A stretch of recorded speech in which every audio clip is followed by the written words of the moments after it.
Hey everyone, tonight we're taking a long, quiet journey, one that stretches tens of thousands of years into the past, across silent forests, ancient rituals, forgotten laws, and shifting empires, to explore how rules came to shape human life. From the first unspoken taboos to the rise of the modern state, we'll trace the path of order, morality, and the invisible agreements that hold societies together. Before we begin, if you find these slow, thoughtful explorations meaningful, feel free to like the video and subscribe. It helps bring more of these calm, history rich stories to the surface. And if you're listening somewhere in the dark, winding down after a long day, I'd love to know where you're tuning in from and what time it is for you. It's always a quiet wonder to see how far these ideas travel. Now, take a deep breath, settle in, and let's begin. From start to sleep. In the distant haze of prehistory, before language etched itself into clay or stone, before kings wore crowns or scribes dipped reed pens into ink, human beings had already begun weaving the fabric of rules. These rules were not written, they were not announced by decree. They were felt, passed in glances, gestures, in the hush of shared fear, and the quiet echo of repetition. They lived in the marrow, in instinct, in the unspoken agreements of the tribe. Imagine a small group of hunter-gatherers under a sky undisturbed by city lights. The night is cold. Flames crackle in the center of the camp, casting orange shadows onto faces that have never seen a mirror. They share food without being told to do so. They wait their turn to drink from the stream. They hush their children when the wolves howl in the distance. No one has taught them laws, but they already understand boundaries. The earliest rules were not yet laws. They were taboos, and taboos are different. A law punishes, a taboo warns. Where laws are reasoned, taboos are felt like a shiver down the spine. Among the first taboos was the handling of the dead. Across continents, in caves and deserts, bodies were buried with care, with tools, with red ochre, sometimes with flowers. Why? No one told them to do so. Perhaps it was fear, perhaps love. But in these gestures lies the seed of a rule. The dead are not to be touched without reverence. Taboos grew around food, mating, territory, blood, and fire. Do not eat the meat of that animal. Do not go to that place during the moon's turning. Do not touch what the elder has claimed. Some taboos protected health, others protected power. Many served no practical function at all, yet were observed with devout seriousness. To violate a taboo was to invite something worse than punishment. It was to invite disorder, the invisible unraveling of a balance the group could not name, but always feared. As the human mind grew more symbolic, rituals appeared. Rituals are taboos in motion. They give shape to time and certainty to uncertainty. A ritual tells you what to do when someone is born, or when someone dies, or when the rains will not come. They do not ask for belief, they ask for repetition. The first rules of society were rituals. Step left, then right. Say the words. Face the mountain. These rules gave people something far more precious than safety. They gave them rhythm. With time, these early gatherings grew into tribes, then into settlements. And with settlement came conflict. Land could now be claimed. Tools could be stolen. Desires began to press against each other with growing tension. In response, communities began to enforce rules more deliberately. What had once been taboo became tradition, and what had been tradition became command. The notion of punishment appeared not as cruelty, but as memory made sharp. When someone stole from the group remembered, and remembering became ritual too. Revenge was one of the earliest forms of justice. If you harmed me, I harmed you. If you took from my kin took from yours. But revenge without limit tears communities apart. So even among early tribes, there emerged rules around revenge itself. Some cultures measured payment in cattle or grain, others demanded exile, others set fire to the offender's hut but spared his life. Thus, the first codes were born, not on tablets, but in tradition, not carved in stone, but carried in the stories of old women and the silence of wise men. The human memory is long, but it is not perfect. As communities grew larger, rules could no longer live in memory alone. And so rules were etched into permanence. The first laws, as we now understand them, were written, not as suggestions, but as declarations. This is what must be done. This is what must never be done. These laws did not merely reflect power, they created it. For the power to make rules is the power to shape reality. In ancient Mesopotamia, a king ordered his scribes to inscribe laws onto stone so that all would see and all would obey. Some of these rules are harsh. To steal is to lose a hand. To accuse falsely is to suffer the fate intended for the accused. But beneath their severity lies an aspiration to create a world where people can predict what will happen, where justice is not the whim of the strong, but the order of the whole. Around the same time, in other lands, laws emerged rooted in other truths. In Egypt, the concept of balance, of ma'at, governed both rulers and ruled. In ancient China, rituals and hierarchy formed the spine of social order. In the highlands and forests and shores of every continent, human groups, great and small, invented their own methods of control, some written, most remembered. Rules made the difference between a group and a mob. With rules came enforcers, elders, shamans, judges, chiefs, figures who held not just authority but the trust of the group to define the limits of behavior.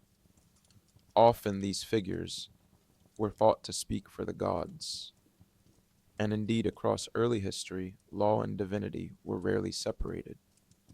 To break the rule was to offend the divine. Morality became not just a social duty, but a cosmic one. As human groups expanded, instinct alone no longer sufficed. The unspoken agreements of the small band gave way to something more deliberate. Trust could no longer be automatic. Faces became unfamiliar. Voices carried accents from further valleys. The circle around the fire widened, and so too did the space between people's expectations and each other's behavior. The need for cohesion gave rise to patterns, and patterns hardened into rituals. Rituals were not mere ceremony, they were the earliest tools of control, consistency, and clarity. A birth required a blessing, a hunt required a chant, a transgression required a response. These rituals taught people how to move through uncertainty with structure. They offered predictability in a world full of chaos. They became the grammar of early cooperation. To belong to a group was to know its rhythms. Not all rituals had obvious purpose. Some were abstract, symbolic, strange, but all served the same function. They drew boundaries between order and disorder, between us and them, between sacred and profane. To break the ritual was to break the rhythm, and from broken rhythms came mistrust. In these early communities, punishment emerged not out of cruelty, but necessity. A man who stole food threatened not just his victim, but the entire group's fragile trust. An unpunished theft echoed longer than the crime itself. Without a consequence, every meal thereafter tasted of fear. And so, punishment became not only justice, but restoration. The act must be balanced, the stain removed, the story ended. Punishments varied. In some cultures, shame was the sharpest blade, a name spoken in silence, a gesture of exclusion, a refusal to share warmth. In others, pain was used as remembrance, a burnt hand, a mark, a wound carried not only by the body, but by the tale. There were no prisons, only exile or death. But more often, there was reconciliation, payment, apology, ritual cleansing. For early rules, like early tools, aimed to preserve what was most precious: survival. The early human mind did not separate law from the sacred. Rules were often tied to the unseen. Spirits watched, ancestors judged, the stars whispered approval or warning. Morality, in this early phase, was not debated. It was given, received like the shape of the mountain or the color of the sky. People did not yet ask, "Why must I not kill?" They lived inside a world where the question itself had no room to form. The rule was the world. But over time, even this began to shift. With fire mastered, tools honed, crops planted, and homes built, the mind grew restless. It wandered into abstraction.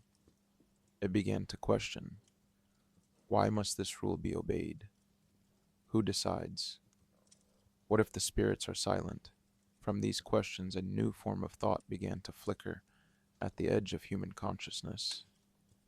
It was in the early cities that rules took on new shapes, no longer tied solely to nature or gods. They began to reflect the needs of power, trade, and governance. A merchant from the north must be judged fairly, or trade will collapse. A dispute over land must be settled, or the village will divide. Rules were now not just about what must not be done, but about how to manage what inevitably would be. And so the enforcers of rules multiplied: priests, elders, councils, kings. Their authority varied, but their role was the same: to preserve the fragile lattice of trust, fear, and expectation upon which early society was built. To rule was not only to command, but to interpret, to decide when a taboo had truly been broken, when a punishment was deserved, when tradition could bend, and when it must hold fast. Among some peoples, rules remained unwritten, preserved in memory, and recited through generations. Among others, the first codes were inscribed. These were often carved in clay or stone, not because they needed to be read, but because they needed to be seen. Writing made rules feel eternal. Even if few could read, the permanence of the mark carried power. A rule etched into earth seemed no longer born of man, but of the world itself. With writing came classification. Offenses were named, categories formed. There were now rules for theft, for lying, for harming, for failing to act, for dishonoring one's role. Rules grew more complex, but also more visible. And with visibility came new possibilities: resistance, manipulation, and the first murmurings of justice as something more than revenge. Yet behind all the early laws, rituals, and punishments, the same principle held. Humans sought to live together, not perfectly, but sustainably. Every rule, no matter how harsh or strange, was a tool for that end. Cooperation required predictability. Predictability required rules, and rules required belief, not always in gods, but always in meaning. This belief could be fragile: a failed harvest, a scandal among leaders, an unjust punishment. All could fracture the illusion. And when belief faltered, so too did order. Groups split, revolted, or vanished. Others adapted. They refined their systems, softened some punishments, replaced vengeance with arbitration, made rules more universal. Slowly, painfully, civilization learned that rules must evolve or die. The path from intuition to institution was not straight. It was filled with loops and reversals. Some societies regressed into chaos. Others imposed terrifying forms of order. But through it all, the idea of rules endured, not as chains, but as scaffolding, not to imprison, but to hold together what might otherwise fall apart. As cities rose from riverbeds and deserts, as temples cast shadows over marketplaces, and ziggurats pierced the horizon like stairways to the heavens, Rules became something greater than custom. They became the architecture of civilization itself. Where once the rule lived in gesture and memory, now it lived in stone. In the city of Ur, in the dusty cradle of Mesopotamia, rulers declared that law came not from man, but from the gods. This idea changed everything. A rule from a man could be challenged, a rule from a god could only be obeyed. Law became sacred. Disobedience was not only a danger to order, but a sin against the very fabric of the universe. To place law in the hands of the divine was to place it beyond debate. It gained weight, finality, even cruelty, when draped in divine authority, seemed just. If a thief must lose his hand, it is not because a king is angry, but because the order of things demands it.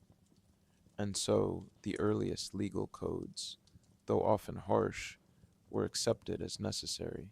They offered clarity, and in clarity people found a strange kind of peace. But these laws were not only tools of punishment, they were also promises.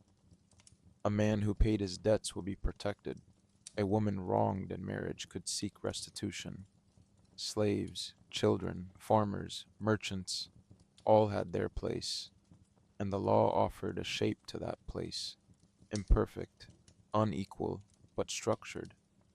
For the first time in human history, people could imagine justice not as vengeance, but as balance. The law was no longer just a reaction, it became preemptive. It shaped behavior. It instructed the future. Rulers and priests declared feast days, regulated trade, measured time. They told people when to plant, what to wear, how to mourn. The law extended itself into the very rhythms of the year. It wrapped around life like a skin, and always behind the law stood the gods. In Egypt, justice was not merely written, it was personified. The goddess Ma'at, with her feather and calm gaze, embodied truth, balance, and cosmic order. A just ruler upheld Ma'at not only through fair rule, but through ceremony, through precision, through the alignment of the human with the divine. In the weighing of the soul, it was not the strength of a man that saved him, but the lightness of his heart. Across the world, similar ideas emerged. In early India, the concept of dharma spoke of right action not only as law, but as harmony with one's role in the universe. In China, the rituals of Li governed every layer of social interaction. Elders were obeyed, guests were honored, rulers were venerated, not merely because it was proper, but because it preserved the invisible threads that held the world together. Here the rule was no longer only about crime. It was about conduct. It reached into tone, posture, attitude, intention. A good life was not only one without transgression, but one of beauty, balance, and restraint. Yet even in these sacred systems, human hands were always at work. The divine law was interpreted, administered, sometimes twisted. Kings invoked gods to silence dissent. Priests used ritual to shield power. Rules, like rivers, could be guided, dammed, or diverted.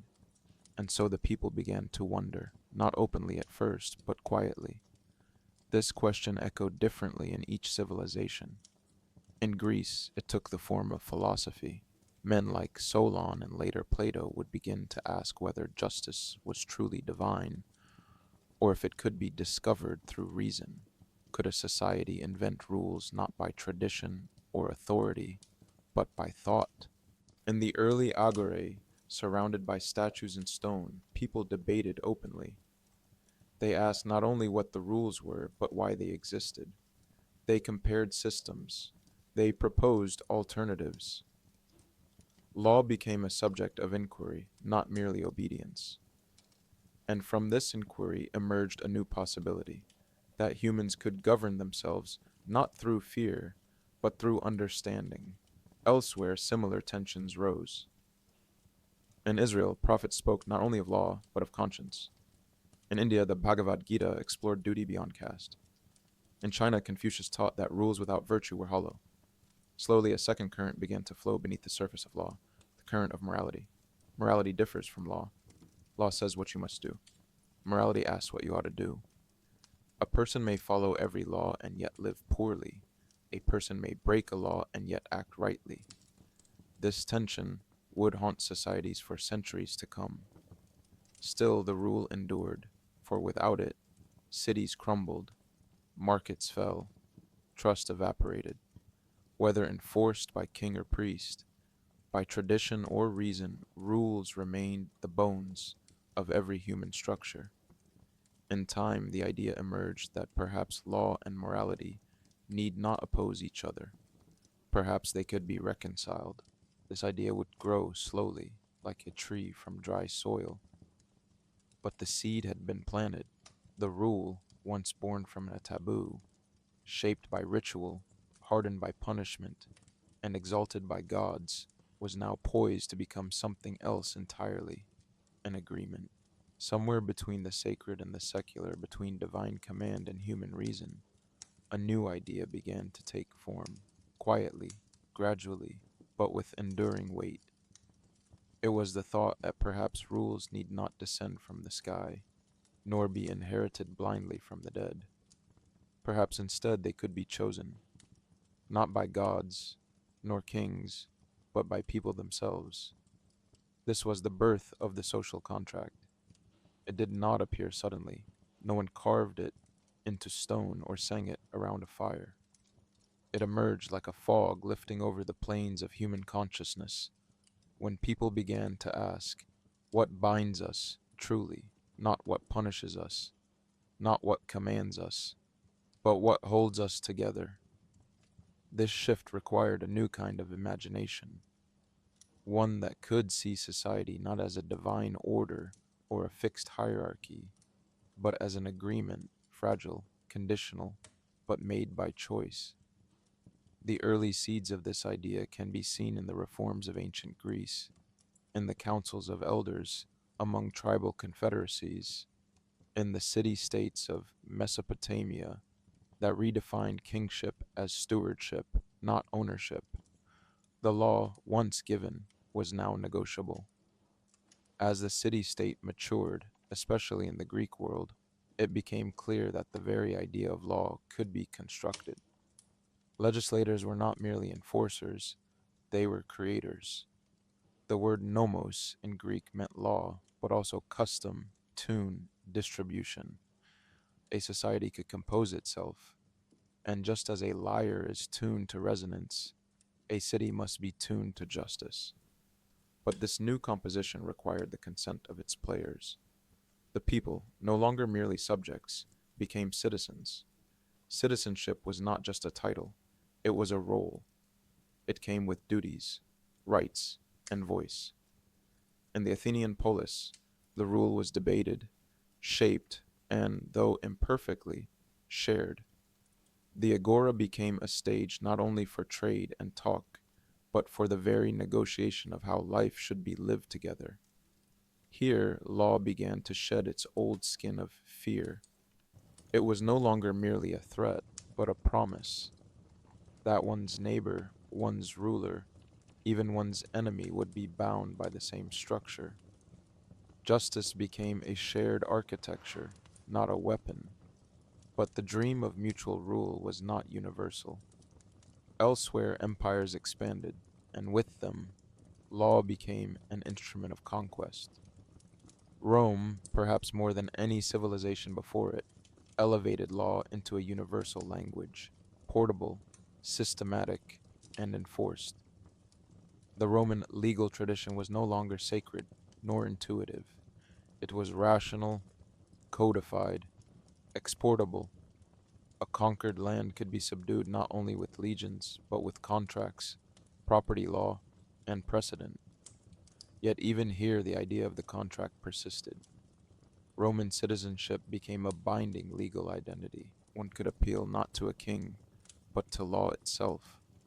Even an emperor, in principle, was bound by it. And though power often bent these ideals, the idea remained like a spine, rigid and necessary. With the fall of Rome came fragmentation.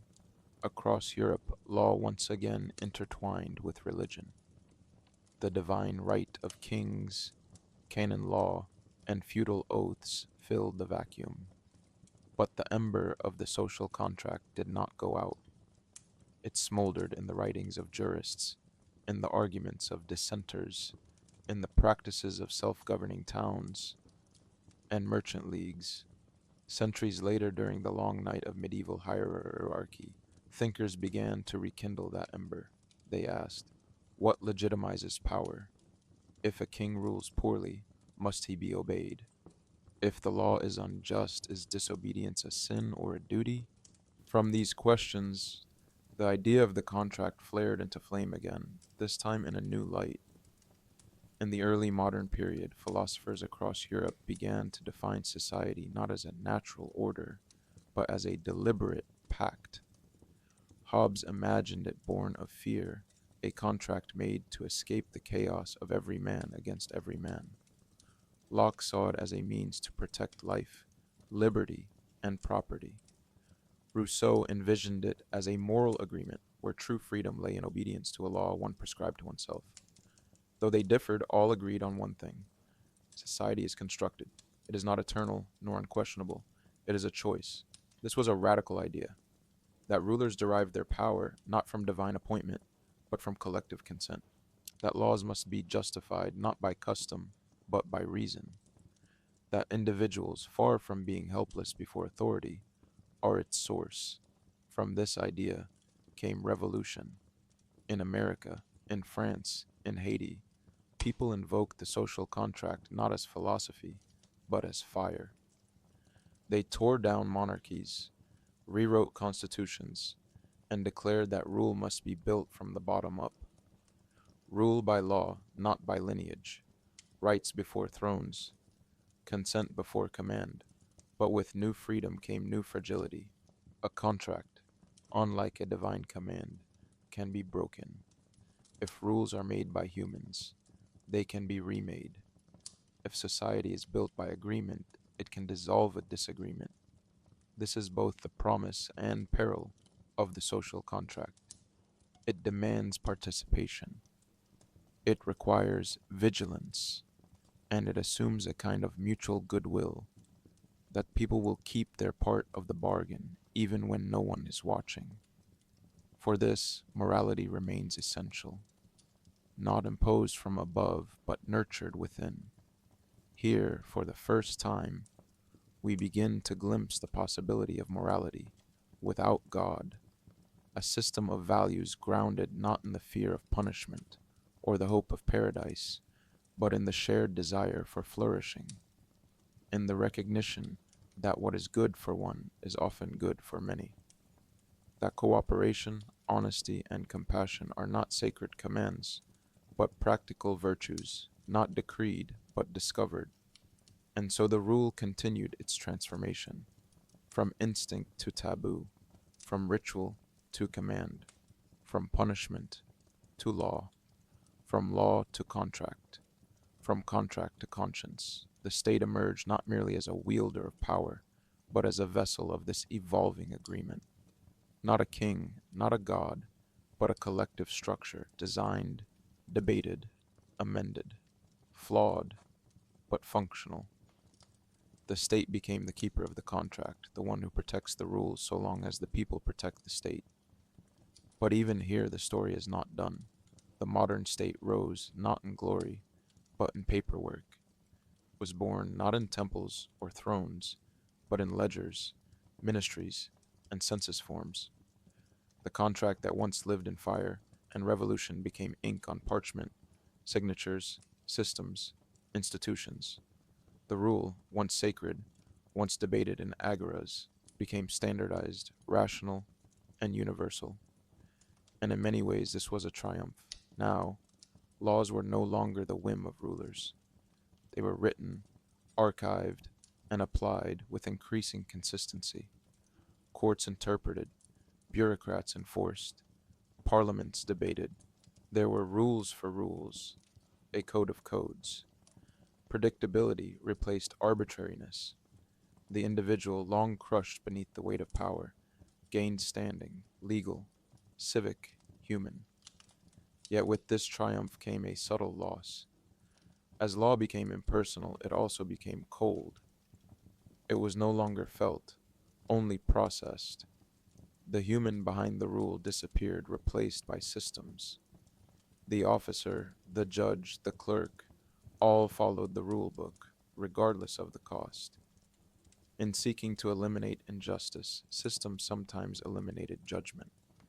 Max Weber, the German sociologist, called this the iron cage of rational bureaucracy, a world where rules are everywhere but meaning is scarce, where every form is filled but no one feels heard.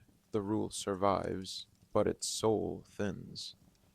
At the same time, the Enlightenment had done something radical. It separated morality from theology. It asked whether right and wrong could stand on their own without divine scaffolding. If there were no gods, would compassion still matter? If punishment came not from heaven, but from conscience, would we still choose good? Philosophers like Immanuel Kant argued yes, that morality was not imposed from above, but discovered through reason, that within each person lies a voice, not divine but universal, that knows cruelty, lies, and exploitation to be wrong. This voice needs no threat, no reward. It speaks in duty. Others disagreed. They saw in the death of God a collapse of moral gravity. Without an absolute anchor, everything floats. Nihilism creeps in. If rules are human made, what stops them from being broken, corrupted, ignored? This question would haunt the modern era. Revolutions that promised liberty often birthed new terrors. The guillotine followed the Declaration of the Rights of Man. Soviet committees replaced czarist decrees, but retained the boot. Even democracy, humanity's great hope, revealed its limits. Majorities could silence minorities. Freedoms could be legislated away. The rule of law could become the rule of control. And so the modern age stood between two anxieties: too few rules and chaos, too many rules and oppression. To resolve this, societies turned inward. The focus shifted from state to self, from external obedience to internal compass. Psychology emerged. Ethics became personal. Autonomy was declared sacred. This was the rise of individualism. For the first time, large numbers of people saw themselves not as members of a tribe, a faith, or a class, but as selves, singular, sovereign, self-creating. The rules of the past, customs, roles, scripts, were questioned, reinterpreted, often rejected. This shift brought enormous freedom. People chose who to love, what to believe, how to live. Old taboos lost their teeth. The rule no longer arrived at birth, it was assembled by choice. But this freedom came with a quiet burden. If I am the author of my own life, who sets the boundaries? If every person creates their own truth, how do we live together? If morality is subjective, can there be justice? Modern democracies tried to answer this through rights, universal declarations, constitutions, charters, a shared floor beneath private towers. But as the world grew more diverse, more connected, more complex, even these began to strain. The digital age accelerated this tension. Now, information moves faster than rules can form. Technology outpaces legislation. Old categories, nation, gender, truth, blur. Every voice has a platform. Every rule is questioned.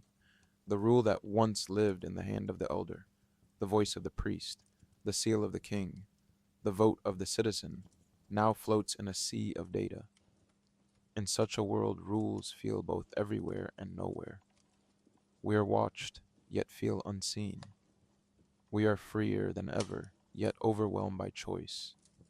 And in the midst of this, we long not for command, but for coherence, not for obedience, but for understanding.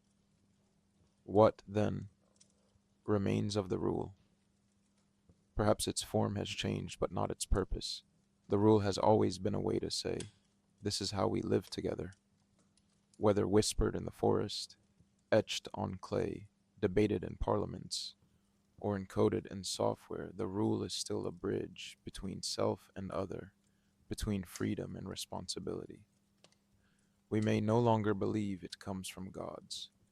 We may not agree on its shape, but we still feel its necessity, because without rules, there is no trust. Without trust, no cooperation. Without cooperation, no society. And without society, the individual shrinks, not into freedom, but into fear. In this light, the rule is not a prison, but a pattern, not a cage, but a current. It does not bind, it aligns. It says, here we meet, here we listen, here we disagree, but stay. Even now, as old systems shake and new ones emerge, we return again to the same ancient question: how shall we live together? And so, from the first taboo to the modern law, from the shadow of gods to the spark of reason, the rule continues its long, unfinished song. As the arc of history stretches toward the present, the rule no longer stands as a monolith. It has become a mosaic. No single voice defines it. No single book holds it. We live in a time of many truths, many laws, many norms, sometimes complementing, often colliding.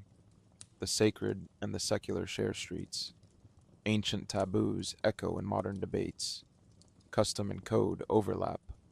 One person's freedom becomes another's line in the sand. We live not after the rule, but amid its fragmentation. And yet, this is not a collapse, it is a transformation.